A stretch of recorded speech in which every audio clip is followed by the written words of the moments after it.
आजचे व्याख्याते doctor Pritam Torvane sir यांना विनंती करतो की त्यांनी दैनंदिन जीवनातील विज्ञान या विषयावर आपले विचार मांडावे.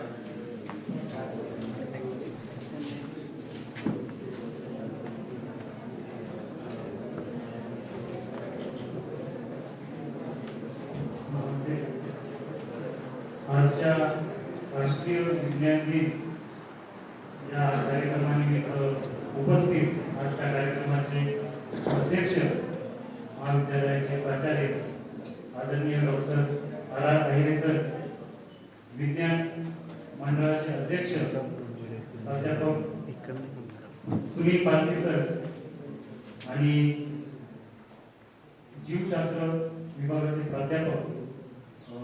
प्राध्यापक पाटोळे, तसेच वनस्पतीशास्त्र विभागाचे विभाग प्रमुख प्राध्यापक वाघमारे आणि प्राध्यापक योगेश आहे, तसेच या कार्यक्रमासाठी उपस्थित माझे सर्व सहकारी सन्मित्र, प्राध्यापक, रिसर्च स्टुडंट्स आणि उपस्थित सर्व कर्मचारी आणि विद्यार्थी बंधू आणि भगिनींनो, आज सर्वात प्रथम विज्ञानात व्हाय या शब्दाला खूप महत्त्व.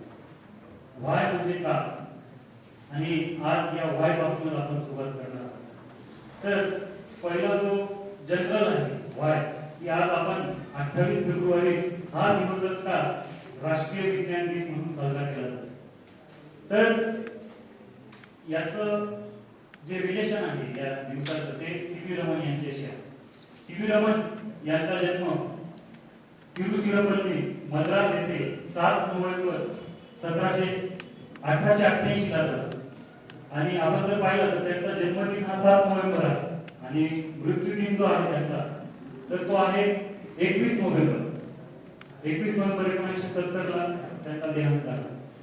आणि मग हा दिवस 28 फेब्रुवारी का विज्ञान दिन म्हणून साजरा केला जातो. तर इंग्लंड ते भारत असा जहाजाद्वारे प्रवास सी.व्ही. रमन एक वेळा करत होते आणि त्यांना त्यांच्या मनात असा प्रश्न निर्माण झाला की समुद्राचं जे पाणी आहे ते निळ्या रंगाचं का दिसतं. हा व्हाय त्यांच्या मनात, हा प्रश्न त्यांच्या मनात निर्माण झाला. आणि आपल्याला माहिती विज्ञान जे आहे, विज्ञानाची सुरुवात ही व्हायनेच होते, म्हणजे क्युरिओसिटी. मग हा याच्या शोधासाठी त्यांनी एक्सपेरिमेंट केले, ऑब्झर्वेशन केलं आणि कन्क्लुजन, विज्ञानात पुराव्याविषयी आपल्याला सिद्धांत मांडायला पुरावा असेल तरच ते ऍक्सेप्ट केले जातं. आणि मग त्यांनी जो सिद्धांत मांडला त्याला रमन इफेक्ट असं ओळखलं जातं. त्याला आपण रमन थेरी किंवा रमन स्पेक्ट्रोस्कोपी सुद्धा म्हणतो. आणि या त्यांच्या शोध, हा त्यांनी जो शोध ज्या दिवशी लावला तो दिवस होता 28 फेब्रुवारी. म्हणजे 28 फेब्रुवारीला हे संशोधन जे आहे, हा शोध याला मान्यता मिळाली. आणि म्हणून 1887 सालापासून 1987 28 फेब्रुवारी 1987 साली पहिला राष्ट्रीय विज्ञान दिन साजरा केला गेला. मग त्यांनी हे जे काम केलेलं आहे या कामाबद्दल त्यांना नोबेल प्राइज सुद्धा मिळालं. आणि त्याच्यानंतर त्यांना भारताचा भारतरत्न या पुरस्काराने सुद्धा सन्मानित करण्यात आले. हा जो दिवस आहे 28 फेब्रुवारी हा राष्ट्रीय विज्ञान दिन म्हणून त्यांचा जो सन्मान आहे, त्यांनी जे कार्य केलेले आहे विज्ञानात त्या कार्याबद्दल त्यांनी हा दिवस मानला. आणि याचा उद्देश जो आहे तो विद्यार्थ्यांना विज्ञानाबद्दल जागरूकता निर्माण व्हावी, विद्यार्थ्यांना म्हणजे प्रेरणा त्यांनी सी.व्ही. रमन यांच्याकडून विद्यार्थ्यांना मिळावी म्हणून हा राष्ट्रीय दिवस साजरा केला. मग हा जो त्यांनी शोध लावला रमन इफेक्ट, हा नेमका काय आहे, म्हणजे समुद्राचं पाणी निळं का दिसतं किंवा आकाश जे आपल्याला दिसतं ते निळं का दिसतं. तर आपल्याला माहिती जो सूर्य आहे, या सूर्यामधून हा सूर्य वेगवेगळ्या प्रकारचे इलेक्ट्रोमॅग्नेटिक रेडिएशन्स इमिट करत असतो. आता किंवा केमिस्ट्रीचे जे विद्यार्थी त्यांना या सेमिस्टरला ऑर्गॅनिक केमिस्ट्रीमध्ये स्पेक्ट्रोस्कोपी विषय आहे. आणि या स्पेक्ट्रोस्कोपीमध्ये सर्व विद्यार्थी शिकले की सूर्यापासून वेगवेगळ्या प्रकारचे इलेक्ट्रोमॅग्नेटिक रेडिएशन, आपल्याला सर्व इलेक्ट्रोमॅग्नेटिक रेडिएशन माहिती, कॉस्मिक रेज पासून तर रेडिओ वेव्ह पर्यंतचे सर्व इलेक्ट्रोमॅग्नेटिक रेडिएशन जे आहे ते आपल्याला माहिती. मग सूर्यातनं गॅमा रेज, एक्स रे हे थोड्याफार प्रमाणात सूर्य इमिट करतो आणि युव्ही विजिबल आयआर मायक्रोवेव्ह हे जास्त प्रमाणात सूर्य हे रेडिएशन इमिट करतो। मग आपण डोळ्यांनी फक्त विजिबल रेडिएशन जे आहे ज्याची वेव्हलेंथ 400 नॅनोमीटर ते 800 नॅनोमीटर आहे हेच फक्त आपण उघड्या डोळ्यांनी पाहतो। आणि हा जो विजिबल लाईट आहे सूर्यापासून निघणारे जे विजिबल रेडिएशन आहे हे विजिबल रेडिएशन हे कॉम्बिनेशन ऑफ ऑल कलर्स म्हणजे या व्हाईट लाईट मध्ये या सनलाईट मध्ये सर्व प्रकारचे कलर असतात। आणि मग आकाशाचं पाणी आपल्याला सप्तरंगी दिसायला पाहिजे पण तसं होत नाही। तर तो जो इफेक्ट आहे रमन इफेक्ट तो आहे स्कॅटरिंग ऑफ लाईट मुळे हे आपल्याला दिसतं। आणि स्कॅटरिंग ऑफ लाईट म्हणजे हा जो सनलाईट समुद्रावर पडतो तेव्हा काय होतं स्कॅटरिंग ऑफ लाईट होतं। आणि स्कॅटरिंग जे आहे ते ब्लू कलरचं स्कॅटरिंग सर्वात जास्त होतं। कारण काय व्हाईट लाईट मध्ये सर्व कलरच्या ज्या वेव्हलेंथ जे आहेत रेडिएशनच्या त्या सर्व कलरच्या वेव्हलेंथच्या रेडिएशन या व्हाईट लाईट मध्ये प्रेझेंट आहे। पण हा जो इथे एक असा छोटी एक गोष्ट अशी आहे की shorter is the wavelength more is the scattering म्हणजे या विजिबल लाईट मध्ये ज्याची वेव्हलेंथ सर्वात कमी असेल त्याचं स्कॅटरिंग सर्वात जास्त होतं। आणि आपल्याला विप्युअर जो आहे violet Indigo blue green yellow orange आणि रेड याच्यामध्ये सर्वात कमी वेव्हलेंथचा जो कलर आहे तो आहे व्हायोलेट। मग आपल्याला स्कॅटरिंग जर व्हायोलेट कलरचं जास्त होतं तर आपल्याला समुद्राचं पाणी हे व्हायोलेट कलरचं जांभळ्या कलरचं दिसायला पाहिजे पण ते तसं दिसत नाही ते निळ्या कलरचं का दिसतं। कारण हा सूर्य जो आहे या सूर्यकिरणांमध्ये व्हायोलेट कलरचं जे प्रमाण आहे म्हणजे व्हायोलेट कलरच्या ज्या वेव्हलेंथचं रेडिएशन आहे त्याचं प्रमाण कमी आहे। आणि म्हणून समजा व्हायोलेट हा खूप कमी प्रमाणात सनलाईट मध्ये प्रेझेंट आहे इंडिगो पण खूप कमी प्रमाणात आहे। म्हणजे व्हायोलेट कलरचं स्कॅटरिंग जरी जास्त होत असेल तरी ब्लू कलरचं या सनलाईट मध्ये प्रमाण जास्त असल्यामुळे आपल्याला समुद्राचा कलर जो आहे तो निळ्या रंगाचा पाहायला मिळतो। ब्लू कलर पेक्षा येलो कलरचं जे प्रमाण आहे सनलाईट मध्ये ते खूप जास्त आहे। आणि या स्कॅटरिंग ऑफ लाईट मुळे आपल्याला आणि दुसरी जी एक गोष्ट दुसरं जे कारण आहे आपले ह्युमन आईज जे आहेत आपले डोळे जे आहेत हे व्हायोलेट कलर साठी एवढे सेन्सिटिव्ह नाहीये जेवढे ब्लू कलर साठी सेन्सिटिव्ह आहे। म्हणजे ब्लू कलर जेवढा आपण स्पष्टपणे पाहू शकतो तेवढा स्पष्टपणे आपल्याला व्हायोलेट कलर दिसत नाही। आणि म्हणून आपल्याला समुद्राचं पाणी जे आहे ते निळ्या कलरचं दिसतं। तेच आकाशाच्या बाबतीत स्कॅटरिंग ऑफ लाईट हा त्याच्या मागे काय फिनॉमिनॉन आहे। आपल्याला माहिती पृथ्वीच्या वातावरणात वेगवेगळे गॅसेस प्रेझेंट आहेत। जे वातावरण जे आहे हे वेगवेगळे ऍटमॉस्फिअर म्हणजे हे ऍटमॉस्फिअर वेगवेगळ्या गॅसेसने तयार झालेले आहेत। त्याच्यामध्ये सर्वात जास्त मग नायट्रोजन असेल ऑक्सिजन असेल दुसरे जे गॅसेस आहेत कार्बन डायऑक्साईड असेल ह्या गॅसेसचं सनलाईट सोबत इंटरॅक्शन होतं। आपल्याला माहिती spectroscopy nothing but the interaction of light with matter आणि सनलाईटचं ह्या गॅसेस सोबत इंटरॅक्शन झाल्यामुळे काय होतं तर सर्वात जास्त स्कॅटरिंग होणारा जो आहे तो आहे व्हायोलेट आपला ब्लू कलर। आणि ब्लू कलर स्कॅटर जास्त होत असल्यामुळे आपल्याला आकाश जो आहे हे आकाशी रंगाचं दिसतं किंवा निळ्या रंगाचं। मग रात्री आपल्याला आकाश निळ्या रंगाचं दिसत नाही कारण त्या ठिकाणी रात्री सनलाईटच प्रेझेंट नाही राहत आणि म्हणून आपल्याला आकाश निळ्या रंगाचं नाही दिसत तर काळ्या रंगाचं दिसतं कारण तिथं सनलाईट प्रेझेंट नाही ऍटमॉस्फिअर आहे पण सनलाईट नाही। आणि इंटरॅक्शन जे आहे ते दोघांचं व्हायला पाहिजे म्हणजे या गॅसेसचं आणि सनलाईट तेव्हाच आपल्याला आकाश कलरचं आपल्याला निळं आकाश दिसेल। दुसरा जो आपल्या मनात प्रश्न निर्माण होतो तो आहे आपल्याला आता स्कॅटरिंग ऑफ लाईट म्हणजे स्कॅटरिंग ऑफ लाईट म्हणजे हे इलेक्ट्रोमॅग्नेटिक रेडिएशन किंवा कुठलाही लाईट विजिबल लाईट स्कॅटरिंग होतं म्हणजे नेमकं काय होतं तर त्या मॅटरवर आदळल्यानंतर स्ट्राईक झाल्यानंतर ते सर्व जे रेडिएशन्स आहेत ते विखुरले जातात वेगवेगळ्या सर्व दिशांना ते विखुरले जातात म्हणजे स्कॅटरिंग। मग स्ट्राईक झाल्यानंतर visible light radiation visible light जे रेडिएशन आहे ते स्ट्राईक झाल्यानंतर काय होतं स्कॅटरिंग होतं। आणि हे स्कॅटरिंग होताना रेडिएशन एक तर त्याची वेव्हलेंथ जी आहे स्कॅटरिंग झालेल्या म्हणजे विखुरल्या गेलेलं जे रेडिएशन आहे त्या ती वेव्हलेंथ कधीतरी कमी होते किंवा कधीतरी वाढून जाते किंवा ऍज ती स्कॅटरिंग होणारी वेव्हलेंथ असते। आणि ह्या स्कॅटरिंग ऑफ लाईट मुळे आपल्याला हे समुद्राचं पाणी निळं दिसतं किंवा आकाशी दिसतं। रेड कलरचा जो लाईट आहे रेड कलर जो आहे हा सगळ्यात याची वेव्हलेंथ जास्त आहे आणि more is the wavelength less is the scattering. जेवढी वेव्हलेंथ जास्त असेल कलरच्या रेडिएशनची तर तेवढी त्याची स्कॅटरिंग कमी होते म्हणजे रेड कलर हा सगळ्यात कमी स्कॅटर होतो आणि त्याचं प्रमाण सनलाईट मध्ये कमी सुद्धा असतं। त्याच्यानंतर आपल्या मनात प्रश्न निर्माण होतो कधीतरी की इंद्रधनुष्य आपल्याला दिसतो किंवा आपण जर लहानपणी अनेक वेळा प्रयोग केलाय की आपल्या घड्याळाचा जो काच राहतो किंवा काच राहतो तो आपण सूर्यप्रकाश त्याच्यावर पडल्यानंतर आपण भिंतीवर तो चमकवतो लाईट आणि त्याला आपल्याला व्हिजिबल बँड दिसतो, व्हिजिबल स्पेक्ट्रम दिसतो, इंद्रधनुष्य सारखाच कलर आपल्याला पाहायला मिळतो. तर हे जे आहे हे कशामुळे होतं तर डिस्पर्शन ऑफ लाईट मुळे. डिस्पर्शन ऑफ लाईट म्हणजे splitting of light. White light जो आहे या व्हाईट लाईट मध्ये सर्व रंगाचे रेडिएशन प्रेझेंट असतात.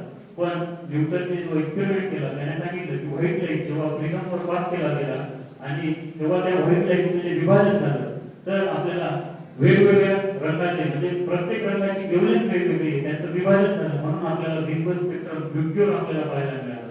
आणि यामुळे आता ड्रॉपलेट्स जे आहेत वरती ड्रॉपलेट्स आणि सनलाइट यांचं जे इंटरॅक्शन होतं याच्यामुळे मग आपल्याला हा असा रेनबो पाहायला मिळतो. म्हणजे रेनबो आपल्याला dispersion of light, splitting of light मुळे आपल्याला पाहायला मिळतो. मग हे झालं स्कॅटरिंग ऑफ लाईट आणि डिस्पर्शन ऑफ लाईट. हे आपल्या दैनंदिन जीवनातलं उदाहरण आहे. आपण आकाश निळं पाहतो, समुद्राचं पाणी निळं पाहतो, पण हे निळं पाणी समुद्रातलं जर पाणी आपण ओंजळीत घेतलं हातात तर ते आपल्याला निळं नाही, कारण त्या ठिकाणी स्कॅटरिंग जी आहे ती खूप कमी प्रमाणात. जेव्हा एक्सटेंट जेव्हा समुद्राचं पाणी खूप जास्त प्रमाणात आहे तेव्हा स्कॅटरिंग जास्त होतं. आणि म्हणून आपल्याला जेव्हा कमी प्रमाणात पाणी असतं कधीतरी समुद्र ग्रीन कलरचा, कारण त्याच्यामध्ये अल्गे वगैरे प्रेझेंट असतात, त्याच्यामुळे कधीतरी ते हिरवं दिसतं, कधीतरी जास्त दूषित असतात, डस्ट पार्टिकल असतं तेव्हा ब्राऊन. पण मोस्टली जे समुद्राचं पाणी असतं ते आपल्याला निळ्या रंगाचं पाहायला मिळतं. मग हे काही कॉमन प्रश्न आपल्या दैनंदिन जीवनातले प्रश्न आहेत हे, आणि यांच्या मागे विज्ञान आहे. हे आपल्याला विज्ञानाचे विद्यार्थी असल्यामुळे या सर्व गोष्टींचे जे कारण आहेत ते आपल्याला माहिती पाहिजे. आता ढग पांढरे का दिसतात? ढग पांढरे दिसण्याचं कारण आहे की जे ढगांचे वॉटर ड्रॉपलेट्स असतात किंवा त्याची साईज मोठी असते आणि त्याच्यामध्ये सर्व प्रकार म्हणजे जेवढंही सनलाईट येतो तो पूर्ण 100% त्याचं स्कॅटरिंग होतो आणि जसा येतो तसं पूर्ण स्कॅटरिंग झाल्यामुळे आपल्याला ढग जे ते पांढऱ्या कलरचे दिसतात. त्याच्यानंतर सनसेट आणि सनराईज होताना सूर्य नारंगी किंवा लालसर चालेल. मग याचं जे कारण आहे ते बघा, ते ऍटमॉस्फिअर मध्ये सर्व प्रकारचे गॅसेस आहेत आणि सूर्य जेव्हा डोक्यावर राहतो तेव्हा पृथ्वीवरचं जे ऍटमॉस्फिअरचं हे लेअर आहे हे लेअर एवढं थिक नसतं. म्हणजे थिक नसतं म्हणजे समजा ही पृथ्वी आहे आणि पृथ्वीवर हा ऍटमॉस्फिअर गॅसेसचा लेअर आहे आणि सूर्यवरती असताना काय होतं फक्त ब्लू कलरचं स्कॅटरिंग होतं. परंतु जेव्हा सूर्योदय किंवा सूर्यास्त होत असतो तेव्हा ह्या वातावरणाची जी लेअर राहते या लेअरच्या पॅरलल आपले सनलाईटचे रेज राहतात आणि स्कॅटरिंग जी आहे ते सर्व कलरचं होऊन जातं, काही कलरचं ऍब्सॉर्प्शन होऊन जातं. आपल्याला माहिती युव्ही विजिबल आहे आणि एनएमआर जे आहे हे ऍब्सॉर्प्शन स्पेक्ट्रोस्कोपी मध्ये आपण मोडतात, कारण त्या ठिकाणी आपण ऍब्सॉर्ब झालेल्या रेडिएशनचा अभ्यास करतो आणि इथं स्कॅटरिंग होतं, काहीचं ऍब्सॉर्ब होतं आणि सूर्योदय किंवा सूर्यास्ताच्या वेळेस आपल्या डोळ्यापर्यंत फक्त रेड कलर तो खूप कमी प्रमाणात स्कॅटर होतो, तो आपल्या डोळ्यापर्यंत पोहोचतो आणि म्हणून आपल्याला सूर्य जो आहे तो लाल कलरचा दिसतो किंवा नारंगी कलरचा दिसतो. कारण त्या ठिकाणी ही जी लेअर असते ऍटमॉस्फिअरची लेअर त्या जास्त प्रमाणात या ऍटमॉस्फिअरच्या लेअर मधून सूर्यप्रकाशाला पास व्हावं लागतं आणि अशा वेळेस मग काय होतं स्कॅटरिंग आणि ऍब्सॉर्प्शन पूर्ण सर्व कलरचं होऊन जातं. व्हायोलेट इंडिगोचं प्रेझेंटच नाही, उरला फक्त ब्लूचं स्कॅटरिंग झालंय, येलो ऑरेंज रेड हे जे मिक्स केले आपण तर आपल्याला असा हा कलर मिळतो आणि म्हणून आपल्याला सनराईज आणि सनसेट जो आहे तो नारंगी रंगाचा पाहायला मिळतो. आता मानवी शरीराचं सुद्धा विज्ञान. आता विज्ञान म्हणजे प्रत्येक गोष्ट म्हणजे एखादी गोष्ट का घडते याच्या मागे सर्व गोष्टींमध्ये विज्ञान आहे. आणि मानवी शरीरात जर आपण पाहिलं तर आपल्या डोक्यापासून जर आपण सुरुवात केली तर नर्वस सिस्टीम, त्याच्यानंतर आपण थोडंसं खाली आलो तर आपल्याला सर्क्युलेटरी सिस्टीम, त्याच्यानंतर रेस्पिरेटरी सिस्टीम, त्याच्यानंतर डायजेस्टिव्ह, एक्सक्रिटरी, या सर्व सिस्टीम जे आहे हे विज्ञानाने शोध लावलाय आणि आज आपण ते अभ्यास करतो. म्हणजे विज्ञान म्हणजे दुसरं काही नसून गोष्टी का घडतात याचा जेव्हा आपण अभ्यास करतो तो म्हणजे विज्ञान. आणि आपल्याला मग सायन्स मध्ये होतं काय, आधी सगळ्यात पहिले डिस्कवरी, गोष्ट का घडते. म्हणजे आपण जर म्हटलं की न्यूटनने ग्रॅव्हिटेशनचा शोध लावला, म्हणजे सफरचंद न्यूटनला जेव्हा लक्षात आलं की ग्रॅव्हिटेशन लॉ आहे तेव्हा सफरचंद खाली पडत होतं असं नाही. ग्रॅव्हिटेशनल लॉ जो आहे तो आधीपासून अस्तित्वात होता, त्याने फक्त तो शोधून काढला. न्यूटनने शोधला म्हणून सफरचंद खाली पडलं असं नाही. म्हणजे आपल्याला या कन्सेप्ट माहीत असल्या किंवा नसल्या, आपण त्यांना मी जर सांगितलं की मला ग्रॅव्हिटेशनल लॉ जो आहे न्यूटनचा तो मान्य नाही आणि मी जरी तो उडी मारली तर मी खाली पडणार, म्हणजे माझ्या मानण्याने न मानण्याने काहीही फरक नाही पडत. ग्रॅव्हिटेशनल लॉ अस्तित्वात आहे आणि त्याच्यात माझा वैयक्तिक त्याच्यात काही रोल नाही, किंवा मी नाही मानलं म्हणून मी खाली नाही पडणार, वरती हवेत उडेल असं काही नाही. आणि पुराव्याविषयी हे सिद्ध झालेलं आहे. आणि सायन्स मध्ये मग तेच आहे, सगळ्यात पहिले वाट प्रॉब्लेम काय व्हायचा जेव्हा शोध करतो आपण तेव्हा आपल्याला जे मिळतं म्हणजे शोधून काढलं ती झाली डिस्कवरी. एखादी गोष्ट आधीपासून अस्तित्वात आहे आणि ती नव्याने शोधून काढली म्हणजे डिस्कवरी. म्हणजे यांनी काय केलं, डिस्कवरी हे क्रिएटर नाही, यांनी ग्रॅव्हिटेशनल लॉ निर्माण नाही केलाय, यांनी शोध लावलाय, आधीपासून अस्तित्वात होता शोधून काढलं. डिस्कवरी नंतर इन्व्हेन्शन. आता इन्व्हेन्शन, कोविडवर आपण व्हॅक्सिन तयार केली म्हणजे इन्व्हेन्शन केलं, किंवा आपण असं म्हणू शकतो आधीपासून अस्तित्वात नसलेली गोष्ट नव्याने तयार केली म्हणजे इन्व्हेन्शन. म्हणजे आता आपण म्हणू शकतो की 4 चाकी जी गाडी आहे ती नव्याने तयार केली गेली म्हणजे इन्व्हेन्शन केलं. मग रिसर्च मध्ये आपण काय करतो की आधी त्याला पेट्रोल लागत होतं, नंतर आपण काय केलं थोडंफार प्रमाणात अल्कोहोल मिक्स करायला सुरुवात केली की 20% अल्कोहोल आणि 80% पेट्रोल जरी टाकलं तरी गाडी चालू शकते. म्हणजे हे झालं रिसर्च. रिसर्च मध्ये आपल्याला तो हेतू म्हणजे प्रॉब्लेम जो आहे तो माहिती असतो. डिस्कवरी मध्ये आपल्याला प्रॉब्लेम माहिती असेलच असं नाही. रिसर्च मध्ये आपल्याला हेतू प्रस्तुतरित्या म्हणजे शास्त्रशुद्ध पद्धतीने आपण त्याचा अभ्यास करतो आणि आपल्याला प्रॉब्लेम माहिती, आपल्याला प्रॉब्लेम सोडवायचा आहे म्हणून आपण त्याचा अध्ययन करतो आणि मग त्याला आपण रिसर्च म्हणतो. म्हणजे याच्यात डिस्कवरी, इन्व्हेन्शन आणि रिसर्च आणि मग क्रिएशन जी आहे ती वेगळी गोष्ट आहे, त्याच्यात आपण जास्त जाणार नाही. मग मानवी शरीरातील विज्ञान, आता रोग प्रतिकार शक्ती याच्या मागे सुद्धा विज्ञान आहे. साधी शिंक जरी आपल्याला येते तर त्याच्या मागे आपला जी इम्युन सिस्टीम आहे, रोग प्रतिकार शक्ती आहे. फॉरेन पार्टिकल जेव्हा आपल्या शरीरात प्रवेश करतो तेव्हा त्या पार्टिकलला शरीरातून बाहेर काढण्यासाठी आपल्याला शिंक येते. ताप सुद्धा आपल्याला येतो तर तो सुद्धा याच्यासाठी येतो, जे काही असेल व्हायरस असेल किंवा काही असेल तर त्यांना किल करण्यासाठी, त्यांना मारून टाकण्यासाठी बॉडी काय करते, स्वतःचं तापमान वाढवून देते आणि म्हणून आपल्याला ताप येतो. म्हणजे हे इम्युन सिस्टीम जी आहे, म्हणजे बघा आपल्या शरीरातच किती विज्ञान आहे. एक बॉडीच्या पार्टवर लोकांनी किती संशोधन केलं हे आपल्याला लक्षात येईल. त्यानंतर फोटोसिंथेसिस आपल्या सर्वांना माहिती आहे की CO2 आणि H2O याच्यापासून C6H12O6 आपण ग्लुकोज म्हणजे प्रकाश संश्लेषणाद्वारे जे झाड असतात ते त्यांचं फळ तयार करत असतात हे आपल्याला सर्व माहिती आहे. त्यानंतर एक महत्वाची गोष्ट या ठिकाणी मला नक्की तरुण माझे बंधू या ठिकाणी बसलेले आणि यांना मला नक्कीच एक गोष्ट विज्ञानाची म्हणजे बघा सांगितल्यावर आपल्याला काही परिणाम होतो की नाही, आपण अजून त्या स्टेपला नाही, पण भविष्यात आता आपण म्हणतोय की भारतात व्यसनाधीनता खूप वाढते, लोक व्यसन खूप जास्त प्रमाणात करतायत. मग हे व्यसन होतं म्हणजे अल्कोहोल घेतल्यानंतर नेमकं काय होतं, तर अल्कोहोल शरीरात गेल्यानंतर ते डायजेस्ट इंटेस्टाईन मध्ये आणि काही प्रमाणात ऍब्सॉर्ब होतं, त्याच्यानंतर ते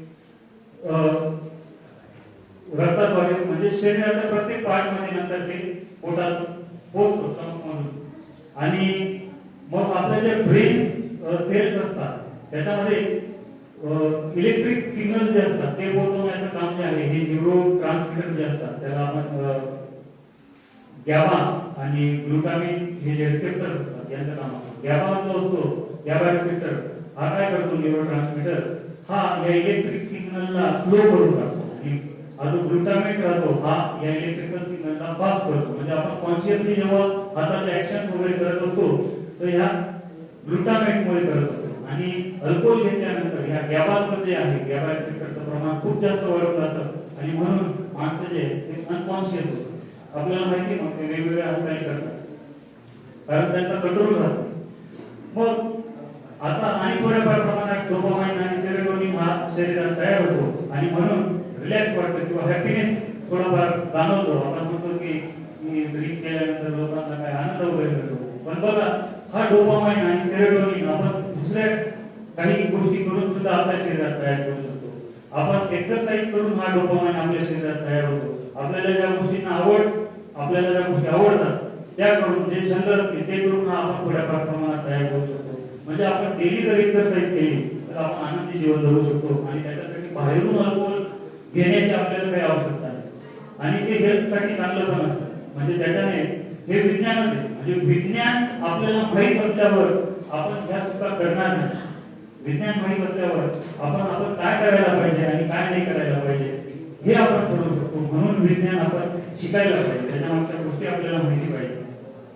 आता आणि विज्ञान शिकत असताना आपण गमतीने अनेक गोष्टी कोरिलेट करू शकतो. आता पिरियडिक टेबल जो आहे, पिरियडिक टेबल मध्ये सर्व एलिमेंट्स आहेत आपल्याला माहिती आहे आणि प्रत्येक एलिमेंटचा जो ॲटॉमिक नंबर आहे तो वेगळा आहे, इलेक्ट्रॉनिक कॉन्फिगरेशन वेगळं आहे. आता सर्व एलिमेंट्स हे सर्वांशी सारखाच बॉन्ड फॉर्म करतात असं नाही. एखाद्याशी स्ट्रॉंग बॉन्ड फॉर्म करतात, एखाद्याशी वीक बॉन्ड फॉर्म करतात, काहींची फॉर्म नाही करत. मग आपण माणसं जे आपण सुद्धा असे एलिमेंट्स साठी आपण कोणाशी आपलं चांगलं म्हणजे कोणाशी आपण स्ट्रॉंग बॉन्ड फॉर्म करू शकतो. काही लोकांशी आपण खूप चांगलं जमतं, काहींशी नाही जमत. आणि अजून एक प्रकारचे एलिमेंट्स आहेत पिरियडिक टेबल मध्ये, त्यांना आपण मोबाईल गॅसेस म्हणतो. ते कोणाशीच बॉन्ड फॉर्म करत नाही, त्यांचा ऑक्टेट कंप्लीट आहे. आपल्या हिमालयामध्ये राहणारे संन्यासी आता बॉन्ड फॉर्म करणं म्हणजे म्युच्युअल शेअरिंग करतात. म्हणजे आता आपण जर संसारात पाहिलं, आपण मित्र असतो, तो आपल्याला काहीतरी मदत करतो, आपण त्याला काहीतरी मदत करतो आणि आपल्याला बॉन्ड फॉर्म होतो. संसारात पण तसंच असतं. जो पुरुष असतो तो काहीतरी आर्थिक व्यवस्था करतो घरातली, घरात जे स्वयंपाकाचं वगैरे असतं ते जे स्त्री असते ते पाहते आणि मग या गोष्टींमुळे म्युच्युअल शेअरिंगमुळे त्यांच्यामध्ये बॉन्ड फॉर्म होतो. आता जे काही संन्यासी लोक असतात यांचा ऑब्जेक्ट कंप्लीट आहे, यांना काही कोणाशी बॉन्ड फॉर्म करण्याची आवश्यकता नाहीये आणि म्हणून हे नोबेल गॅसेस आहेत आता आपण म्हणू शकतो. त्यांचा ऑब्जेक्ट कंप्लीट आहे. या पद्धतीने गमतीने आपण केमिस्ट्री कोरिलेट करून समजू शकतो. म्हणजे याला काही लिमिट नाही, आपण प्रत्येक गोष्ट कोरिलेट करू शकतो. आणि मी केमिस्ट्री शिकवताना प्रत्येक गोष्ट कोरिलेट करतो, प्रत्येक कन्सेप्ट कोरिलेट करतो. आणि ते जर आपण त्या पद्धतीने लक्षात घेतलं तर आपल्याला खूपच आवड निर्माण होते आणि ते आपल्याला जास्त काळ लक्षात राहतं. म्हणून आपण विज्ञानाचा अभ्यास करत असताना या गोष्टी कोरिलेट करायला शिकायला पाहिजे. आणि आपण विज्ञानाचे विद्यार्थी, आता विज्ञान जरी आपण म्हटलं, विज्ञानाचे विद्यार्थी जरी असतो आपण, तरी आपल्याला माहिती आहे विज्ञानामुळे आपण किती प्रमाणात या विज्ञानाचा फायदा घेतला पाहिजे आणि याला कुठे आपण हे बॅलन्स करायला पाहिजे. विज्ञान महत्वाचं आहे, विज्ञानामुळे विकास झालेला आहे, पण विज्ञानामुळे जो विकास झालेला आहे त्याला कुठेतरी आपण बॅलन्स करता आलं पाहिजे आपल्याला. कारण आपण आता पाहतोय की टेक्नॉलॉजी ही सायन्स मध्ये काय, सायन्स मध्ये व्हाय याचा शोध जेव्हा घेतला जातो, डिस्कवरी केली जाते, तेव्हा ते काय करतात, एक्सपेरिमेंट करतात, ऑब्झर्वेशन, कन्क्लुजन केलं म्हणजे त्यांनी एक प्रिन्सिपल मांडला आणि त्या प्रिन्सिपलच्या बेसिसवर त्याचं ऍप्लिकेशन वेगवेगळ्या ठिकाणी केलं जातं, म्हणजे टेक्नॉलॉजी. आणि या सायन्समुळे किंवा टेक्नॉलॉजीमुळे आज आपण विकासाच्या या पथावर आलोय आणि अजून होणार. या विकासाला लिमिट नाही आणि आपण ही गोष्ट लक्षात घेतली पाहिजे की विकास महत्वाचा आहे. विज्ञानाच्या सहाय्याने आपण विकास करायलाच पाहिजे, पण हा विकास किती प्रमाणात आपल्याला फायदेशीर आहे, किती प्रमाणात नाही, हे आपण बॅलन्स पण आपल्याला करता आलं पाहिजे. म्हणजे कुठे आपल्याला थांबायचंय, कुठे आपल्याला पुढे जायचंय. कारण विज्ञानामुळे विकास होतोच आहे, पण काही गोष्टी ज्या आहेत, आता जर आपण पाहिलं भरपूर अशा गोष्टी, मला त्या नकारात्मक गोष्टी काही या ठिकाणी बोलायच्या नाही कारण आज विज्ञान दिन आहे. पण विज्ञान, आपण विज्ञानाचे विद्यार्थी आहोत, पण आपल्याला विज्ञान आणि बाकीच्या ज्या गोष्टी आहेत त्याच्यामध्ये आपल्याला बॅलन्स करता आलं पाहिजे. म्हणजे विज्ञान किती प्रमाणात आपल्यासाठी आवश्यक आहे हे आपल्याला ठरवता आलं पाहिजे. किंवा विज्ञानासोबतच आता बघा डार्विन थेअरी जी आहे इव्होल्यूशनची, त्याच्यात जर आपण पाहिलं तर एक पेशी अमिबाची होती आणि त्या एक पेशी याच्यापासून आज हा असा पूर्ण माणूस, हा एवढा बुद्धिमान माणूस आपल्या समोर उभा आहे. आणि आता या शरीरात विकास जो आहे, ग्रोथ जी आहे, एक पेशीपासून आपण इथपर्यंत पोहोचलेलो आहोत. पण आता शरीरात किंवा पेशीमध्ये फारसे बदल होणार नाही. आता फक्त चेतना जी आहे, चेतनेमध्ये विकास होतोय. म्हणून आपण पाहतो की आपल्यापेक्षा पुढची जी जनरेशन, लहान लहान मुलं जे आतापासून मोबाईल ऑपरेट करतात, कारण आता जो विकास होतोय तो अमिबामधून मानव आणि मानवानंतर कुठेतरी आपण पुढे जाऊ असं नाही. आता विकास हा चेतनेकडे होतो आणि चेतनेचा विकास जर आपल्याला करायचा असेल तर आपण मग काय करायला पाहिजे हे आपण आपल्याला ठरवायला पाहिजे. आपण विज्ञानाचे विद्यार्थी आहोत, पण आपल्याला चेतनेचा विकास जर करायचा असेल तर आपण काय करायला पाहिजे, विज्ञान कुठेपर्यंत आपल्या जीवनात दिवसात कुठेपर्यंत थांबायचं, त्याचा वापर करायचा आणि कुठेपर्यंत ते माणसाला फायदेशीर आहे. विज्ञान आहे म्हणजे आता ड्रग्ज तयार करतात लोक वेगवेगळे, मग त्याचे फायदे पण आहेत, दुष्परिणाम पण आहेत. मग ह्या पद्धतीने विज्ञानाचे फायदे पण आहेत, तोटे पण आहेत, पण आपण बॅलन्स करायला पाहिजे आपल्या जीवनात कुठेपर्यंत विज्ञान आपल्याला आणि चेतनेचा विकास आपण कशा विज्ञानाच्या माध्यमातून आपण सगळं नाही करू शकत. फक्त विज्ञानाच्या माध्यमातूनच माणूस सुखी नाही होऊ शकत. फक्त विज्ञानाच्या माध्यमातून माणूस समाधानी किंवा परिपूर्ण अर्थपूर्ण नाही होऊ शकत. आणि म्हणून ही गोष्ट सुद्धा आपण लक्षात घ्यायला पाहिजे. विज्ञान विकास विज्ञानाच्या सहाय्याने विकास साधायचा आहे, पण तो कुठेपर्यंत आणि त्याला पॅरलल आपण बाकीच्या गोष्टींनाही समजायला पाहिजे, चालायला पाहिजे. आणि मला आज या विज्ञान दिनानिमित्त महाविद्यालयाने जी संधी दिली व्याख्याते म्हणून बोलण्याची, त्याबद्दल मी महाविद्यालयाचा आभारी आहे. माझे सहकारी मित्र प्राध्यापक संदीप कदम, प्राध्यापक मुकेश वळवी, प्राध्यापक दिनेश खैरनार, योगेश आहेत आणि यांनी यासाठी सहकार्य केलं. त्यास माझ्या परीने नंतर होणारच आहे, पण मला त्यांनी याच्यासाठी सहकार्य केलं, आभार व्यक्त करतो. धन्यवाद. धन्यवाद.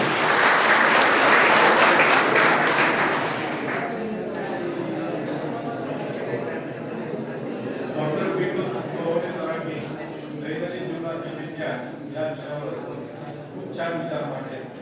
त्यात त्यांनी स्कॅटरिंग ऑफ लाईट ही संकल्पना स्पष्ट केली. त्यानंतर समुद्राचे पाणी निळे का दिसते, इंद्रधनुष्य का दिसतो, सनसेट सनराईज होत असताना नारंगी रंग का दिसतो.